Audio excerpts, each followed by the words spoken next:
მოგესალმებით, მე ნატო გოგოლიავა ვარ, ეს კი გურია ნიუსის გადაცემა არჩევანი. მე დღევანდელი ჩვენი გადაცემის თემა პესტიციდები, მცენარეთა დაცვის და მავნებლებთან ბრძოლის საშუალებები, რომლებიც გარემოს ყველაზე უფრო გავრცელებული დამაბინძურებლებია.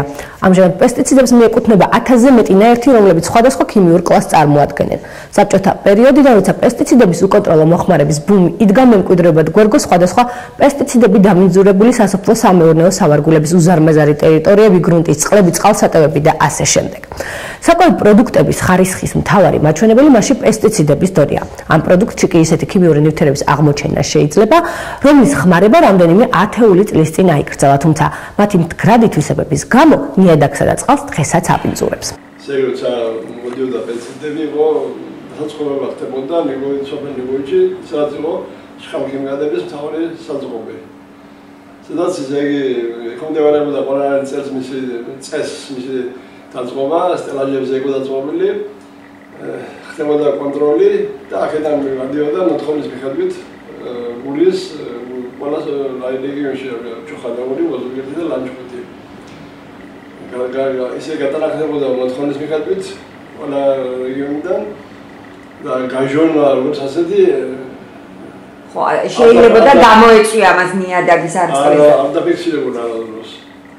ნიადაგში გაჟონვა ისე იყო მოწყობილი საზღვარი, მას იქა ყველა წელს ექვემდებარებოდა გაჟონვა არ დახდებოდა. ისეთი დაცული იყო და ეს ვადაგასული პესტიციდები. ეს ვადაგასული მეთვლისგან იყო მოთხოვნა, ეს სამსახურებიდან და თუ იქნებოდა ვადაგასული, ეს მიდიოდა მანეურის პოლიგონიზე და იქ ხდებოდა მისი განადგურება ჩვენი წესის მიხედვით. და ამჟამად სოფლებშიც იყო დაუშვათ საზღვრები, ნიგადების. გულის ლანჩხუთზე ყველა სოფლებს ჰქონდა მისი შხამქიმიადების საზღვრები, რომელსაც განწყებით ჩვენ თვითონ შეგვქონდა და ჩვენ დასავლეთ სოფლიდან დაახლოებით და ჩვენ თვალწინ ხდებოდა მისი დასაწყობება, როგორც ეს დარიგია. და მე მიდიოდა რა ხმარება სასოფლების დავლობისათვის. და არც იმ სოფლებშიც მე ადამიანებია რადგან არც ის არ მოსულა რომ საქართველოს ინდარლო ისე რაღაცა ან ცუდად ნიადაგში დამარხა და უშუალოდ და როდიარეში ამდე გაიჟონა ასეთი არ დაფიქსირებულა. სხვა ახლა ეს რამდენი სამავია ის ხდებოდა და შემდეგ პირდაჭი დღესდღეობით შხამქიმიადების საწყობები არც არ ფუნქციონირებს, ესე იგი ეს ყველა ძველი საწყობები მიტოვებული და დაგრეულია შენობები და არც შხამქიმიადები არ არსებობს.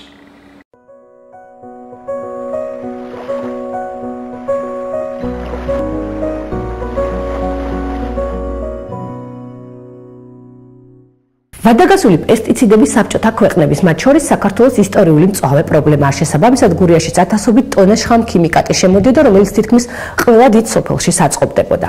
პესტიციდების ყოფილი საწყობები და ნაშთები ყოველგვარი გამოკლების გარეშე სამეურნეო და ბიზნეს საქმიანობისთვისაა გამოყენებული, მიუხედავად იმისა, რომ ბიზნეს ოპერატორებს კანონი ავალდებულიათ ამ მიმართულებით გამოიკვლიონ ტერიტორია. მაგალითად, ოზურგეთში პესტიციდების ყოფილ საწყობში, საიდანაც მთელი რაიონი მარაგდებოდა, დღეს შეპესა გულისტანია განთავსებული, რომელიც პურის ფქვილს და კატოს აწარმოებს. პირუტყვის საბალახო და აქცეული ანალოგიური საწყობი და მიმდებარე ტერიტორია ლანჩხუთში, სოფელ ნიგოიჩში. უფრო მეტიც, ჩოხატაურში სოფელ შუაფარცხმაში პესტიციდების ყოფილ საწყობში ოჯახი ცხოვრობს, რომელზეც ჩვენ სპეციალური სიუჟეტი მოვამზადეთ.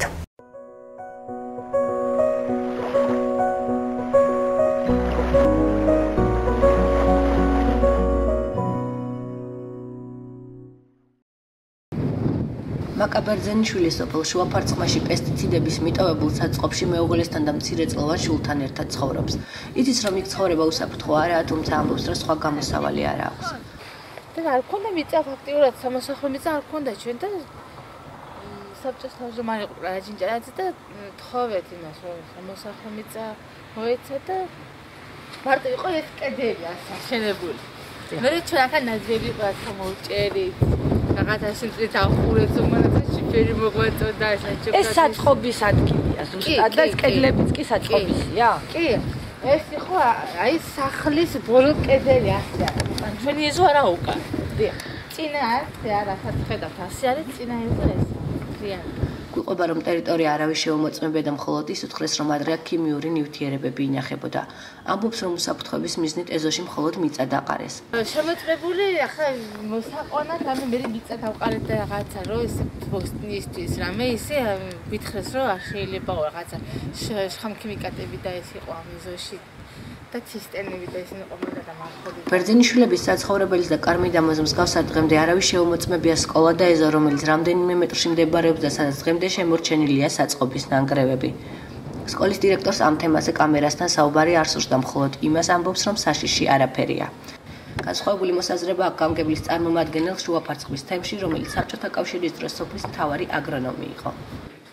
არა, ვინახავდით აზოტოვანი სასუქები რომ მოდიოდა და ფერმისედადეს იმაზინი იყო მეტი დიდი იგი არ იყო ბალახის ასე მას კლავს ხანაში და დიდი ასეთი მეტი არაფერი დიდი ჩვენ პრეპოზიტები არ ქონდა, მენახები არ ქონდა ჩვენ შაფარცხლში და აზოტი ძირითადად და ეს იმაზინი მოსაწამლი და ნამდვილად არანაკლში დამპროშირებია ამ დიდი ხნის მანძილზეა საერთოდ არავინ პირველად და თქვენ ნახეთ ძალიან დიდი და არა ნახეთ არასოდეს არავინ არ დაინტერესებული ამის შესახებ. ფიქრობთ რომ აუცილებელია რომ აი რაღაცა კოლევა ჩატარდეს. რა თქმა უნდა, რა თქმა უნდა, უგეთესია, რა თქმა უნდა, რა მაინც აზოტის და ეს ფოსფორის და ეს ნაყოფი ადგილებია და რა თქმა უნდა საჭიროა. სოფელი შუაფარცხლმა ერთადერთი ადგილი არაა, სადაც პესტიციდების საწყობი იყო. საბჭოთა კავშირის დროს ქიმიურ ნივთიერებებს ყველა სოფელში ინახავდნენ.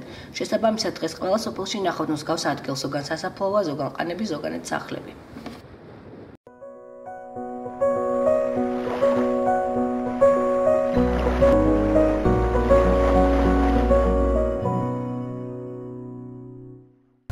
მიუხედავად იმისა, რომ ძიმე საბჭოთა მემკვიდრეობისგან გათავისუფლების ვალდებულება რამდენიმე უწყებაზეა გადანაწილებული, რომლებმაც ადგილებზე ყოფილი საწყობების ნაშთები უნდა აღრიცხონ და მათი სამეურნეო დანიშნულებით გამოყენების ვარგისიანობა უნდა განსაზღვრონ, პრაქტიკულად პასუხისმგებლობას ყველა თავიდან იცილებს. კომენტარზე უართქვა სურსათის უნებლობის ადგილობრივი სამსახურის ხელმძღვანელობამ. სოფლის მეურნეობის სამსახურის უფროსებმა კი აღნიშნეს, რომ ამ პრობლემის მოგვარება მათ კომპეტენციაში არ ჩვენ აღრიცხვას არ ვაწარმოებთ. მე ჩემს სამსახურში, რომელიც 2013 წლის აპრილში გაიხსნა, არანაირი ამის შესახებ ინფორმაცია არ მაქვს. და არც მქონია, იმიტომ რომ არავინ დაინტერესებული არ არის უკითხია სადრო. ფაქტიურად საწყობები კი არა, ნათესი ფართობების შესახებ მე ვერავიღე ინფორმაცია წინა 9 წელს რამდენი დაითესა, რამდენი დაიხნა, რომ შედარება გამეკეთებინა. ანუ ამის შესახებ ჩვენს მუნიციპალიტეტში სად იყო ზოგადად გამოკითხვის დონეზე ვიცი, რომ მეურნეობები, საბჭოთა მეურნეობები იღებდნენ. რა თქმა უნდა, როგორც მინერალური ორგანოს და რა თქმა უნდა პესტიციდებსაც, მაგრამ ამის შესახებ ინფორმაცია ჩვენ არ აქვს.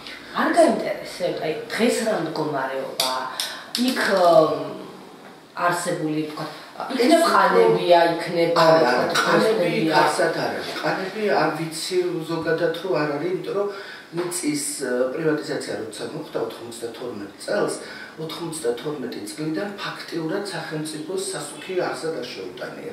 99 წლიდან უფრო სწორად, 92 წლიდან რაც გამოიყო მიწა და საკუთრებაში გადაეცა, ყველა იყო დაინტერესებული თავისი მიწის მოყვანით და აქედან გამომდინარე სახელმწიფოს მათთვის არასოდეს მიუწოდებია თვითონ იყო გლეხი მისი მიწის განკარგავი და თვითონ ჭირდებოდა სასუქი ორგანული, არაორგანული როგორი არის პესტიციდები ნიადაგში ხასული. ხო, იცით რა არის, შესასწავლია ალბათ, რომ მე როგორც ვიცი, მაშინ ადრე პესტიციდები ძირითადად იყო კასრებში, ან რაღაც პოლიეთილენის დახურულ ჭურჭლებში სითხის სახით შემოდიოდა, მაშინ მავნებლებს უფრო ჰერბიციდები იყო, რომლებიც ბალახის საწინააღმდეგოდ იყენებდნენ და მოჭარბებული ბალახის და ნუ არ ვიცი ახლა ამ მე რა ბედი ეწია, როგორ რა მოხდა, ამის შესახებ ჩვენ არანაირი ინფორმაცია არ აქვს.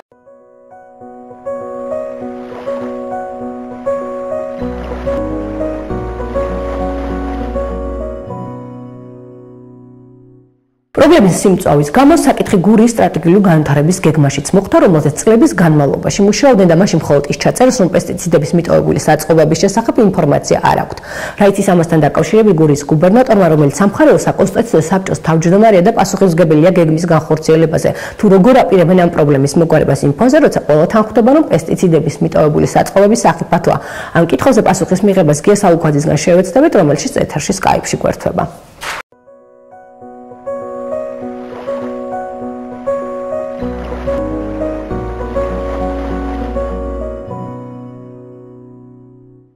მოგესალმებით ბატონგია, პირველ რიგში მადლობა დრო რომ გამონახეთ ჩვენთვის და გვერდთვებით Skype-ში.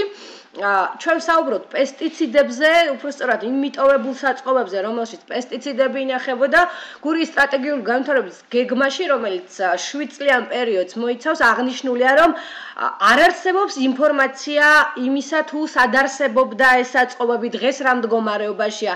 თქვენ ხართ მხარი საკონსტიტუციო საბჭოს თავმჯდომარე და ამ გეგმის განხორციელებაზე პასუხისმგებელი პირიც.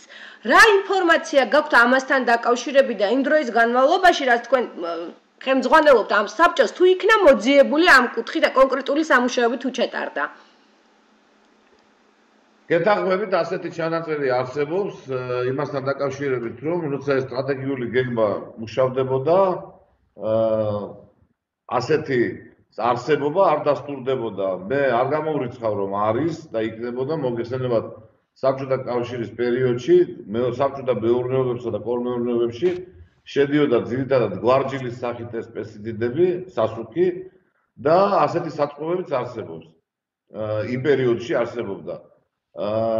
ამის შემდგომ პერიოდში კონკრეტულად ამ საწყობებიდან პესტიციდების გატანა ხდებოდა საბჭოთა კავშირის რღვევის შემდგომაც და თუ ასეთი საწყობები აღმოჩნდება სტრატეგიულ გეგმაში სწორედ ეს არის ჩაწერილი იმ პერიოდისათვის ასეთი არსებობა სადაც საწყობში იქნებოდა პესტიციდები დადგენილი არ იყო. კიდევ ერთხელ ვამბობ, რომ არ არის გამორიცხული, რომ ასეთი იქნოს დანახული.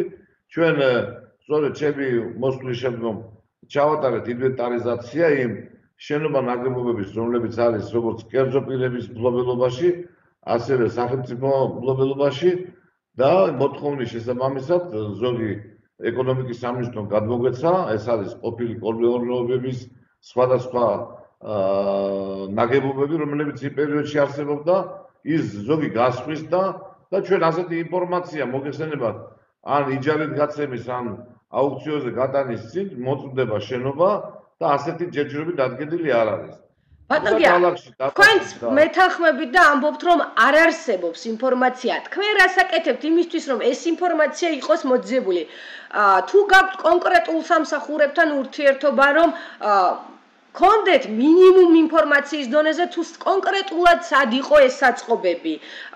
თუ ხდება მოსახლეობის ინფორმირება შესაბამისად, რა საფრთხეების გამოწვევა შეუძლია პესტიციდების ყოფილ საწყობებს. ერთია რომ გატანილი ან არჩენები ან არჩენები არა, მეორეა ნიადაგში მოხვედრის პრობლემა, გარემოს და ძალიან ბევრი პრობლემა შეიძლება ამან გამოიწვიოს. აქედან გამომდინარე გისვამთ ამ შეკითხვას, რამდენად ხართ ინფორმირებული და დაინტერესებულიც რომ ეს ინფორმაცია გქონდეთ? დაინტერესებული ვარ, ვინაიდან ის არის საფრთხის შემცველი, თუმცა დღემდე არც ერთ მუნიციპალიტეტიდან ასეთი ინფორმაცია არ შემოსულა. მოგეხსენებათ, გუბერნატორი, როგორც საკონსტიტუციო საბჭოს თავმჯდომარე, მიღებულ გადაწყვეტილებებს ქვედა დონეზე ახდენს მის იმპლემენტაციას და უნდა შემოსულიყო მუნიციპალიტეტიდან.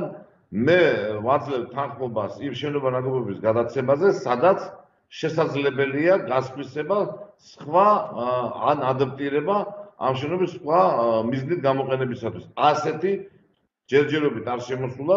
რაც შეეხება თქვენს კითხვას საწყობებთან დაკავშირებით, რამოდენიმე სოფელში მეც გაღლდით და არაერთგზის იმ შენობა ნაგებობებში, სადაც შესაძლებელია ყოფილიყო დასაწყობებული, იქ ასეთის კვალი არ აღმოჩენილა. ანუ ვერსად ვერ იპოვეთ, დაინტერესდით და ვერ იპოვეთ ბატონგია. უკაცრავად, თქვენ როგორ ფიქრობთ, გუბერნატორმა უნდა იაროს სოფელ და ამ შენობა ნაგებობებში? ჩემთან ასეთი ინფორმაცია არ შემოსულა. გუბერნატორი არ უნდა დაინტერესდეს, როცა სტრატეგიული მხარის განვითარების გეგმაში კონკრეტულად წერია, რომ ინფორმაცია ამის შესახებ არ არსებობს. ამ ჩანაწერის არსებობა ხო ადასტურებს იმ ფაქტს, რომ ეს არის ძალიან მნიშვნელოვანი საკითხი. აქედან გამომდინარე, ეს ჩანაწერი ადასტურებს შემოკარგო, რომ ასეთი აღმოჩენილი იმ პერიოდისთვის არ ყოფილა, მოგეხსენებათ 2014 წელია და თუ კი აღმოჩნდებოდა, სწორედაც რომ მიექცეოდა ყურადღება.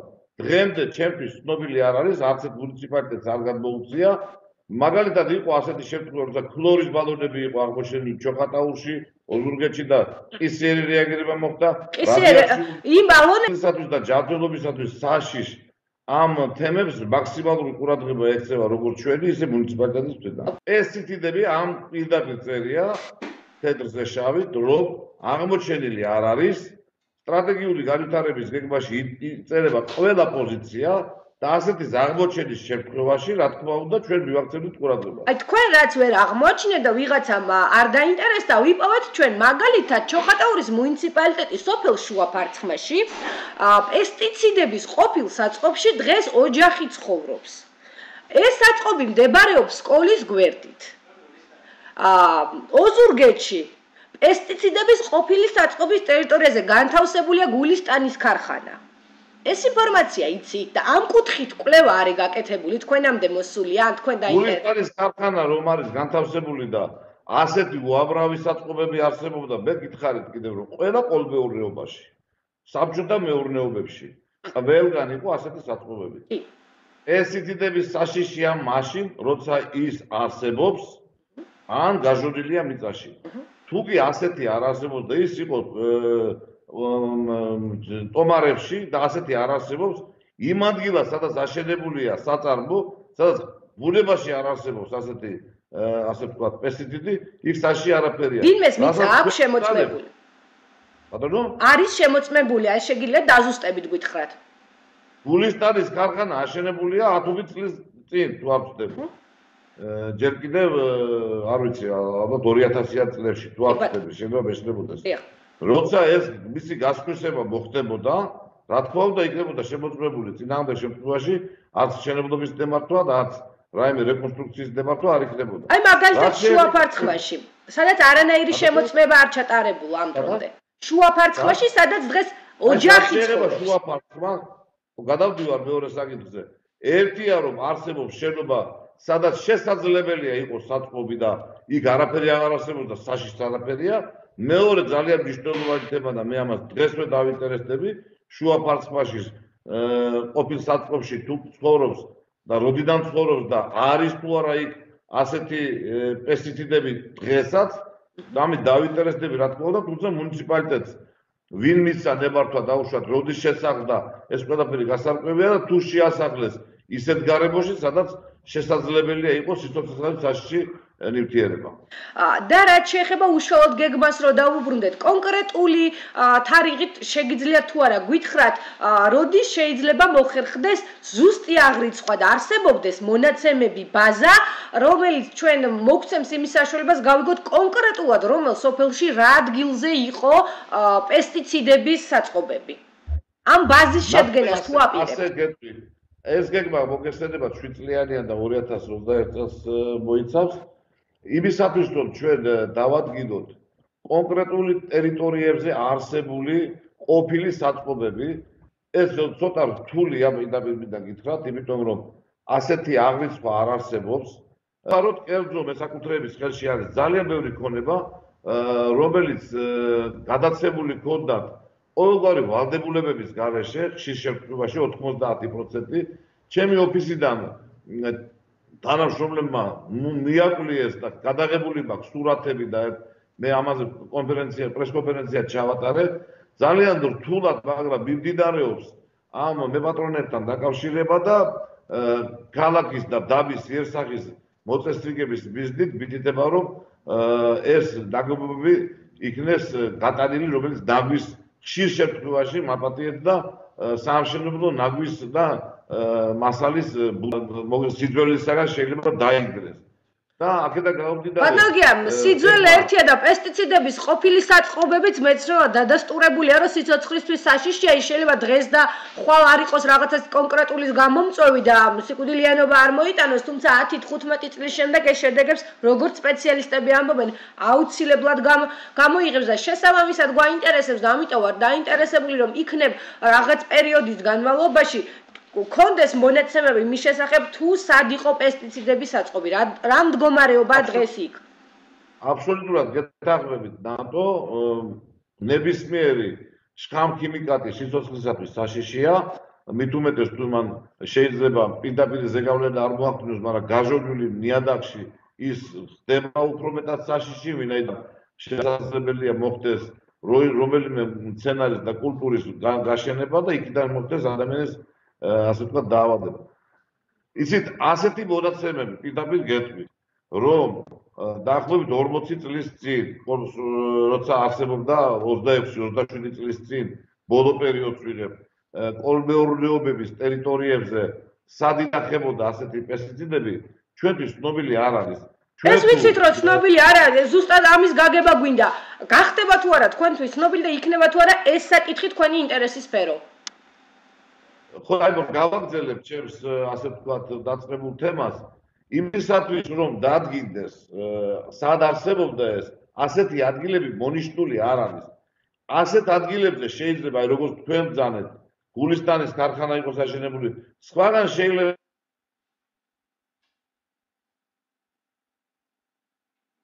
ნანგრევებისაგან და გამოყენებული ყოფილიყო ეს მასალა სხვა რამისათვის, ამიტომ დადგენა და ძიება მუნიციპალიტეტის ხელმძღვანელებს, რა თქმა უნდა, საკონსულტაციო საბჭოს აი ამ გადაწყვეტილების შესაბამისად დავალებული ექნებოდა და თუ არ არის დავალებული, მე დავავალებ პირადად პირდებით 12-ში საკონსულტაციო საბჭო ექნება 12-მდე უფრო სწორად. თუმცა კიდევ ერთხელ ვამბობ, რომ მიუხედავად იმისა, ეს კონკრეტული დავალება იქნება თუ არა მიცემული, მე პირადად გეთანხმებით, რომ დავალებული მქონდა სრული პასპორტიზაცია არსებული შენობა ნაგებობების. მიუხედავად იმისა, იყო ის მუნიციპალური ეკონომიკის სამინისტროს განკარგულებაში თუ კერძო მესაკუთრის. ასეთი რეალობა იმ ფონზე, როცა ვადაგასული პესტიციდების არსებობა დაბინძურებული ადგილების სამეურნეო მიზნით გამოყენება ზიანს აყენებს ადამიანების ჯანმრთელობას, ხელს უშლის ევრობაზარზე ქართული პროდუქციის გატანას და ტურიზმის განვითარებას, თუმცა ჯერჯერობით არავის აღურიცხავსა და ჩამარხული გურიაში მძიმე საბჭოთა მემკვიდრეობის ნაშთები. ცნობილი მხოლოდ ისაა, რომ პესტიციდების ნარჩენები ადრე მარნეულში მიჰქონდათ. რა მდგომარეობა ახლა სამარხში არის თუ არა დაცული შენახვის პირობები და რა ვალდებულებები აქვს შესასრულებელი საქართველოს 2030 წლისთვის. ნახეთ ჩვენი კორესპონდენტების მიერ მომზადებული сюжеты. За сеткой, за этой сеткой не ходите. Здесь опасно находиться. Так. Если сможете, вы это перенесите свой дом и свою палатку и все перенесите в другое место. Нельзя здесь так близко стоять. გარემოს დაცვის ზედამხედველობის სამსახურის თანამშრომლები აზერბაიჯანელი ეროვნების მომთაბარე მწყემსებს უხსნიან, რომ ტერიტორია, რომელზეც ახლა ისინი იმყოფებიან, ადამიანის ჯანმრთელობისთვის საშიშია. იაღლუჯას ორგანული დამაბინძურებლების განთავსების ობიექტი ერთადერთია საქართველოში, სადაც ქვეყნის მთელი ტერიტორიიდან მოგროვებული ვადაგასული პესტიციდებია ჩამარხული. მიუხედავად იმისა, რომ 4 ჰექტრამდე ტერიტორია მთლიანად შემოსაზღვრულია, შიგნით ცხოველების შესვლას მაინც ახერხებენ. იაღლუჯას პოლიგონზე 4000 ტონა ვადაგასული პესტიციდია თავმოყრილი, თუმცა საქართველოს სხვადასხვა კუთხეში ყოფილი საბჭოთა მეურნეობებიდან შემორჩენილი სამარხები და საწყობების ნაშთები მოსახლეობისთვის განსაკუთრებულ საფრთხეს ისევ ქმნის. აქ ლაპარაკია ქრონიკულ ზემოქმედებაზე, დღეს, ხვალზე, აი ამ პესტიციდით შეწამლული საკვები მიიღო წყალიდალია, ცხოველმა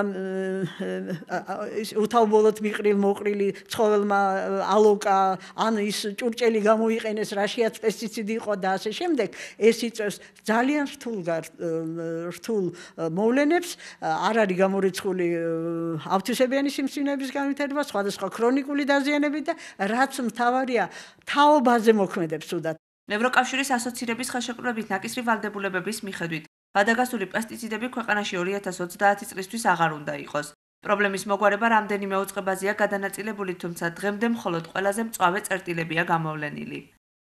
გამოვლენილი იქნა უკვე ყველაზე მწვავე წერტილები, სადაც დიდი რაოდენობით იყო ძველი საბჭოთა კავშირის დროინდელი საწყობები, ზოგი დანგრეული ომის პერიოდში, ზოგი ჩამარხა მოსახლეობამ, ზოგი მერე იპოვეს და გამუდმებით ხდება მაგის მოძიება ეგეთი წერტილების, ძალიან ბევრი დარჩა.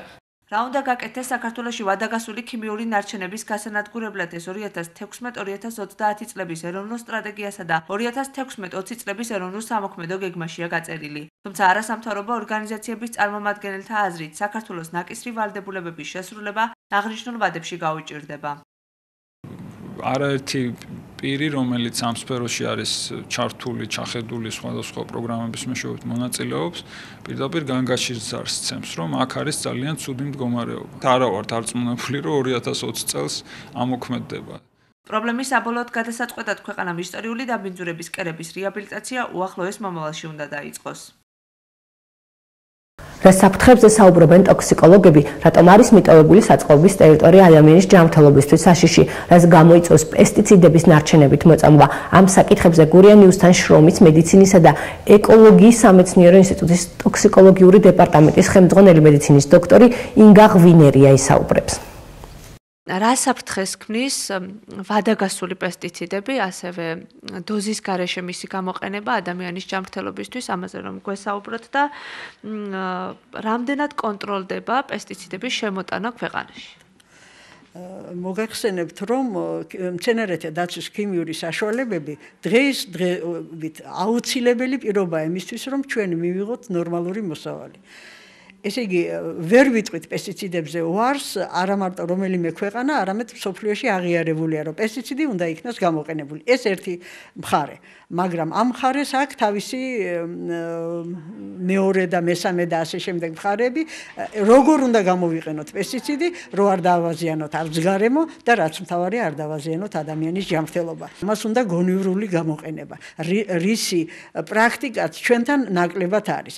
ძალიან ხშირია პესტიციდებით გამოწვეული როგორც მწვავე მოწამვლები, ასევე ქრონიკა, რაც ყველაზე მეტად საშიშია. მთელი უბედურება იმაშია, რომ იშვიათად ხვდება მწვავე მოწამლული ადამიანი სათანადო კლინიკაში. ესე იგი, რაღაცას დააბრალებენ, პესტიციდს არ აბრალებენ ამას, კუჭს ამოირეცხავენ და ასე შემდეგ გაივლის და აი ჩვენთან სამწუხაროდ სტატისტიკურად იშვიათად არის აღრიცხული მწვავე მოწამვლის შემთხვევები.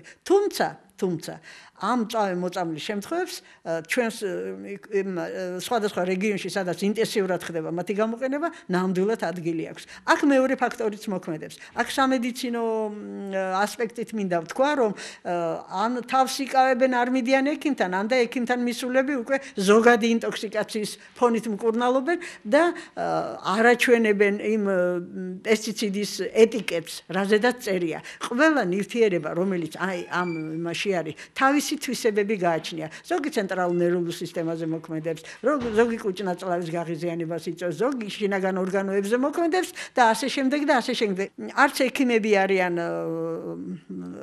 გარკვეული მანდამაინც და აი ჩვენ გვაქვს ახლა ასეთი ინიციატივა, რომ ავიღოთ სახელმწიფოდან უფლება, რომ ჩავიდეთ რეგიონებში, გავიგოთ იქ რას იყენებენ, როგორ იყენებენ და მოსახლეობას მივაწოდოთ სათანადო ლიტერატურა, სათანადო ტრენინგები ჩაუტაროთ, როგორც მოსახლეობას, ასე სამედიცინო პერსონალსაც იმის შესახებ, თუ რას ვიყენებთ, როგორ ვიყენებთ და როგორ გამოვიყენოთ ის, რომ ჯანმრთელობის ზიანი არ მივიღოთ. ისევე როგორც შეგნებული ადამიანი ნებისმიერ მკურნალობისთვის გამოყენებულ წამალს არ მიიღებს უთავმოვლოდ და არ გაუწევს თავს კონტროლს, აი ასევე უნდა იყოს პესტიციდის მიმართ, კიდევ უფრო მეტად უნდა იყოს, იმიტომ რომ ეს იწვევს გარემოს დაბინძურებას, ეს იწვევს ცხოველების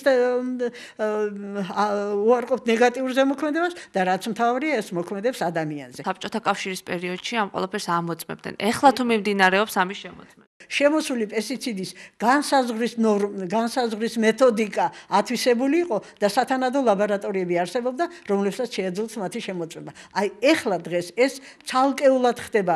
ძალიან მართალია რეგისტრირებული პესტიციდის მეთოდიკა არსებობს, მაგრამ მისი რეაქტივი, მისი ყველაფერი ეს ატარებს, შემოწმება ატარებს მხოლოდ შემთხვევით ან და არჩევით ხასიათს. ეს არ ხდება სისტემურად. თუ სისტემაში არ მოხდება ეს, ჩვენ რა თქმა უნდა ისეთ შედეგს ვერ მივიღოთ, რომელიც გვინდა, რომ დავიცვათ ჩვენი მოსახლეობა. თვითონ პესტიციდის ზემოქმედების შესწავლაზე ეხლა ზედმეტია ლაპარაკი, ვინაიდან ეს ძალიან ძირად ღირებული ცდები არის და რა თქმა უნდა არ ხდება. ძირითადად შესწავლილი პესტიციდები შემოდის. შეიძლება მათ შესახებ ყველა ინფორმაციის მოგროვება. მხოლოდ საჭირო არის დავიცვათ თავი. იცით, აი ეტიკეტსაც მნიშვნელობა აქვს, აი შემოტანილ პესტიციდს როგორი ეტიკეტი აქვს. ეტიკეტი უნდა იყოს გარკვეული, ქართულ ენაზე დაწერილი. არსებობს ათასნაირი სიმბოლოები, რომლებიც მიუთითებენ, რომ ეს მავნია, ეს ასეთია, ეს მოქმედებს ადამიანზე, გარემოზე, ეს არ უნდა წყალში არ უნდა მოხდეს და ასე შემდეგ. ესე იგი, ყველაფერი შესწავლილია. მხოლოდ ამის სათანადო ცოდნაა საჭირო.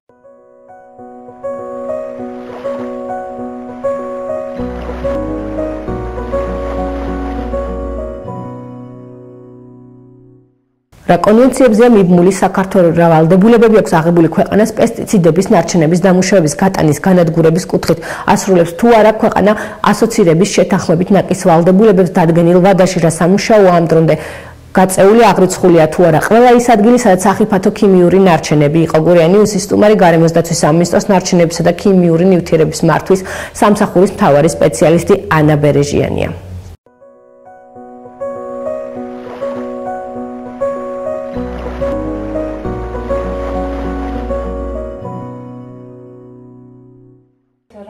კონვენციებზეა მიბმული საქართველოს რა ვალდებულებები აქვს ქვეყანას აღებული პესტიციდების ნარჩენების დამუშავების გატანის განადგურების კუთხით და ასოცირების შეთანხმებით ნაკის ვალდებულებებთან დაკავშირებითაც რომ გვესაუბროთ ამ მიმართულებით.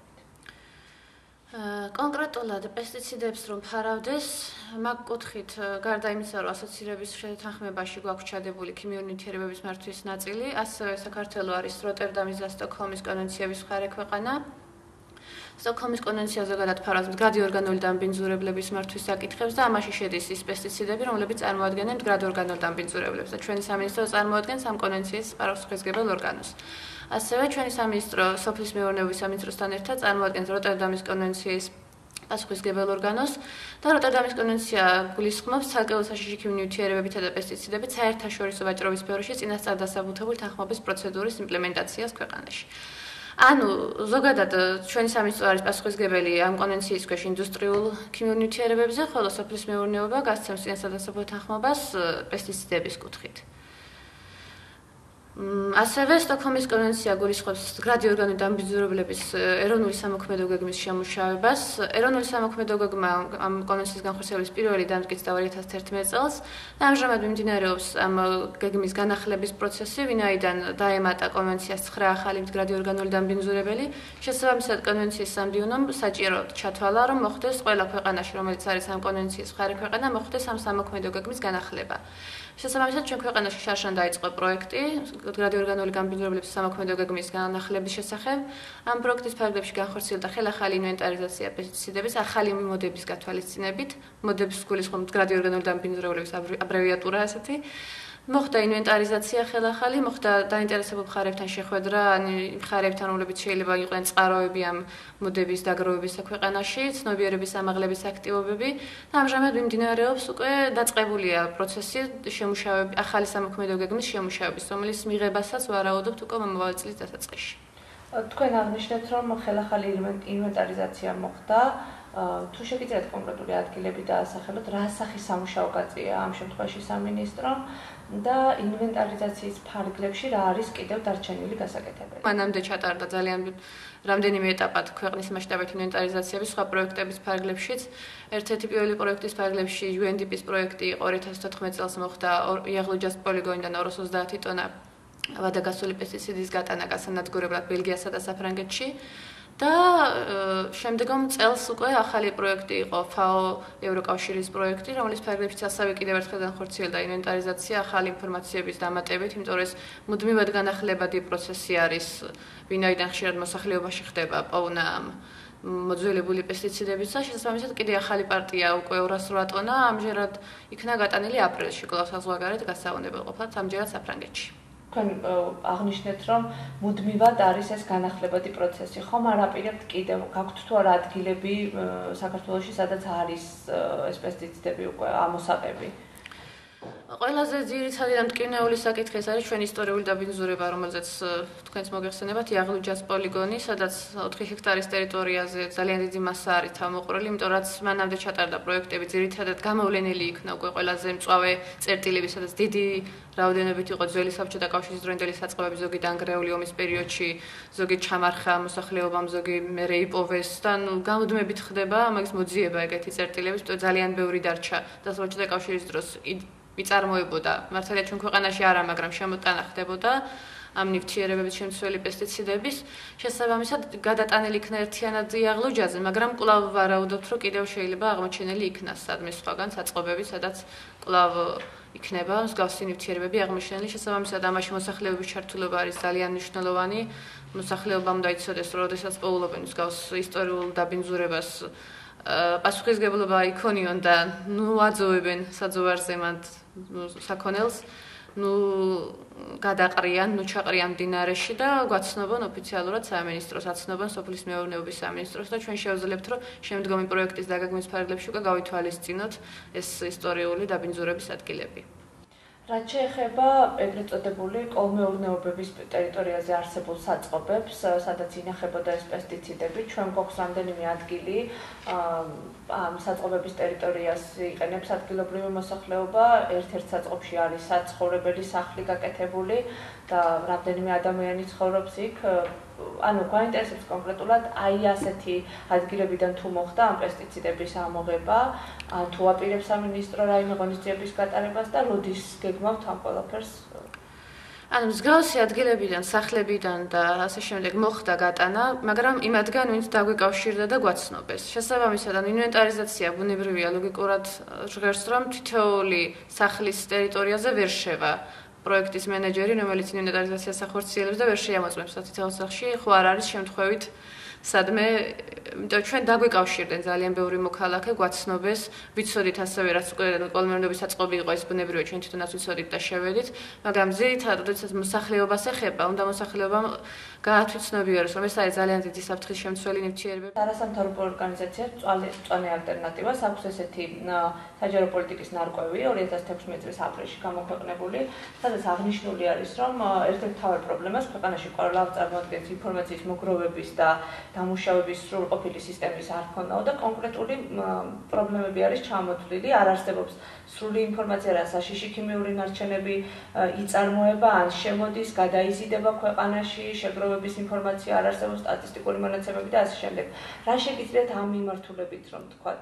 ნაწილობრივ ეთანხმები, იმიტომ რომ ამდენად გვაქვს ჩვენ ხარვეზები, რომლებიც აღმოფხვრაზეც მუშაობთ. რა შეგიძლიათ თქვათ ინფრასტრუქტურის არ ქონასთან დაკავშირებით? არწუთას რაღაც დონეზე არსებობს საქართველოში ინფრასტრუქტურა, სხვაგვარად ეს იქნებოდა სრული კოლაფსი სისტემის, რომ ნარჩენების არანაირი ინფრასტრუქტურა არ არსებობს, არსებობს რეციკლირების საწარმოები, სხვადასხვა ნარჩენების ნაკადებისგან შესაბამისად სხვადასხვა ტიპის კომპანიებს აქვს სხვადასხვა ნარჩენები, თუმცა გვაქვს რაღაც ხარვეზებიც, მაგალითად არ გვაქვს მოდების გადამამუშავებელი, მოდების გამანადგურებელი ინფრასტრუქტურა და შესაბამისად სწორედ ამის გამო რომ არ გვაქვს ქვეყანაში შესაბამისი ინფრასტრუქტურა, ხდება საზღვარგარეთ გატანა ესე ეტაპობრივად ამ მოდების ნარჩენების. ვფიქრობთ, რომ დავიწყოთ რემედიაციის პროექტებზე მუშაობა, რომ სადაც არის დაბინძურებული ნიადაგი ამ მოდი პესტიციდებით მოხდეს აღდგენა ამ ნიადაგების და გამუდმებით გატანა და განადგურება.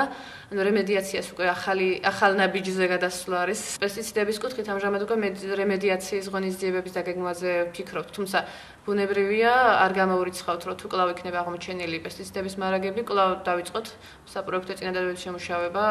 იღლუჯას რაც შეეხება, ჩვენ UNDP-ის პროექტის ფაილებში შემუშავებული გვაქვს რემედიაციის გეგმა სამი კონცეპტუალური სცენარით. და სამი კონცეპტუალური სცენარი სხვადასხვა სცენარს გულისხმობს ამ იღლუჯას პოლიგონის შემდგომი მართვის საკითხებთან. ერთი არის მაგალითად რომ იქ მოხდეს ცენტრის საერთაშორისო კვლევითი ცენტრის გაკეთება და ადგილზევე მოხდეს განადგურება და ძალიან ამბიციური სცენარია. ერთი სცენარი არის როგორც კონსერვაცია მოხდეს, ერთი სცენარი არის როგორც მოხდეს გატანა პერიოდულად და განადგურება, მაგრამ ეხლა ვაწარმოებთ დონორებთან მოლაპარაკებას, სხვადასხვა ექსპერტები ყავს ჩართული ამ საკითხებში, რომ რომელი სცენარი იქნება უფრო განხორციელებადი ქვეყნისთვის, რომელიც შეუძლებთ რომ დონორებს თხოვოთ, რომ დაგვეხმარონ ფინანსურად, ბუნებრივია საქართველოს ბიუჯეტი ამას ვერ გაწუდება, ძირითადად რაც ჩვენ კეთდება დონორების ხელშეწყობით კეთდება და ვფიქრობთ, რომ დავიწყებთ უკვე დაწყებული არის უბრალოდ და დონორებთან ამ თემაზე საუბარი და უკვე მიდის გადაწყვეტილების მიღების პროცესი, რომელიც სცენარით მოქმედებთ, უბრალოდ ჯერჯერობით გახმაურების უფლება არ აქვს.